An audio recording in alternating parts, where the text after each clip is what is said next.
அனைவருக்கும் வணக்கம். Welcome to Dharma academy.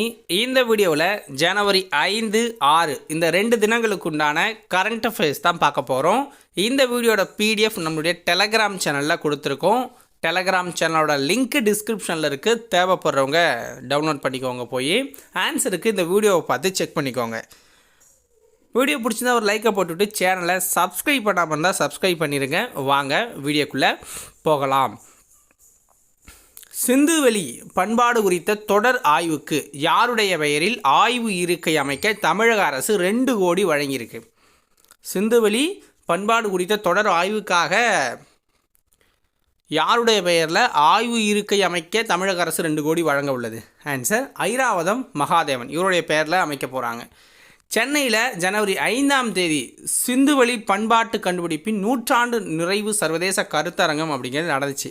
So அதில் பேசின முதல்வர் தான் இந்த விஷயங்களை வெளியிட்டிருக்காரு. சிந்துவெளி பண்பாடு குறித்து தொடர் ஆராய்ச்சிகளை தமிழ்நாடு அரசின் தொல்லியல் துறையும் ரோஜா முத்தையா ஆராய்ச்சி நூலகத்தின் சிந்துவெளி ஆராய்ச்சி மையமும் இணைந்து மேற்கொள்ள முடிவு செஞ்சுருக்காங்க. ஓகேங்களா? அதன்படி ஒரு அமைப்பு இருக்கணும் அப்படிங்கிறதுக்காக அமைக்க போகிறாங்க. சிந்துவெளி வரி வடிவங்களும் தமிழ்நாட்டு குறியீடுகளும் ஒரு வடிவியல் ஆய்வு என்னும் நூலையும் முதல்வர் வெளியிட்டிருக்காரு. ஓகேங்களா? இது கூடுதல் தகவல். அடுத்தது, பாவலரு பெருஞ்சித்திரனார் எழுத்தடைவுகள் நூல் தொகுதியை வெளியிட்டவர் யார்? பாவலரு பெருஞ்சித்திரனார் எழுத்தடைவுகள் அப்படிங்கிற நூல் தொகுதியை வெளியிட்டவர் யார்? ஆன்சர் ஆ ராசா. மத்திய அமைச்சராக இருக்கிற ஆ ராசா. சென்னை வண்டலூரை அடுத்த மேலக்கோட்டையூர் விஐடி வளாகம், அதில் ஜனவரி 5ஆம் தேதி இந்த புத்தக வெளியீட்டு விழா அப்படிங்கிறது நடந்துச்சு. இதில் தான் அவர் வெளியிட்டிருக்காரு. தமிழ் இயக்கம் பொதுச் செயலாளராக இருக்கிற சுகுமாரன் தான் இந்த நூலை பெற்றுக்கொண்டார் அவர்கிட்ட. ஓகேங்களா? ஸோ அடுத்தது, பிரிஸ்பேன் இன்டர்நேஷ்னல் டென்னிஸ் போட்டியில் மகளிர் ஒற்றையர் பிரிவில் வெற்றி பெற்றவர் யார்? பிரிஸ்பேன் இன்டர்நேஷ்னல் டென்னிஸ் போட்டியில் மகளிர் ஒற்றையர் பிரிவில் வெற்றி பெற்றவர் யார்? Answer Aryna Sabalenka. Aryna Sabalenka அப்படிங்கிறவர் தான். ஆண்கள் பிரிவில் ஜூரி லெஹக்கா அப்படிங்கிறவர் வெற்றி பெற்றிருக்காரு. லெஹக்கா. ஓகேங்களா? அடுத்தது, ஸ்பேடெக்ஸ் திட்டத்தின் கீழ் இஸ்ரோ விண்வெளியில் எந்த விதைகளை முளைக்க வைத்துள்ளது? ஸ்பேடெக்ஸ் திட்டத்தின் கீழ் இஸ்ரோ விண்வெளியில் எந்த விதைகளை முளைக்க வச்சிருக்கு?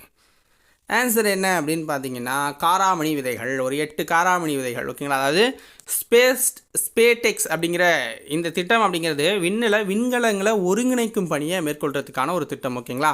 ஸோ அப்படி அந்த திட்டத்துக்காக பார்த்தீங்க அப்படின்னா, ஆந்திர மாநிலம் ஸ்ரீஹரிகோட்டாவிலேருந்து டிசம்பர் 30ஆம் தேதி ஸ்பேடெக்ஸ் ஏபி அப்படிங்கிற 2 விண்கலன்களை PSLV C-60 ராக்கெட் மூலம் வெளில செலுத்துறாங்க. அதில் ஒரு இதில் வந்து பார்த்திங்கன்னா 8 காராமணி விதைகளை வச்சு அனுப்பியிருக்காங்க.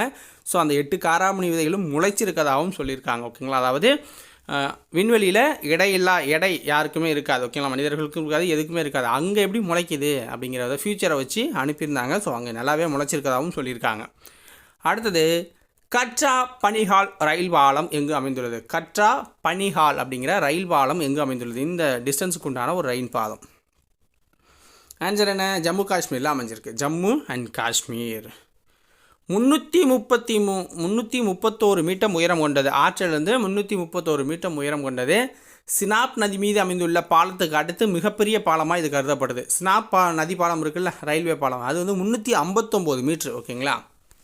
அதுவும் ஜம்மு காஷ்மீரில் தான் இருக்குது. ஐசிசி தலைவராக பொறுப்பேற்றுள்ளவர் யார்? ஐசிசி தலைவராக பொறுப்பேற்றுள்ளவர் யார்? தேவஜித் சைக்கியா. இதுக்கு முன்னாடி இருந்தவர் ஜெய்ஷா. அவர் இப்போ வந்து பார்த்தீங்க அப்படின்னா உங்களுக்கு வந்து ஐசிசி பிசிசி. ஓகேங்களா?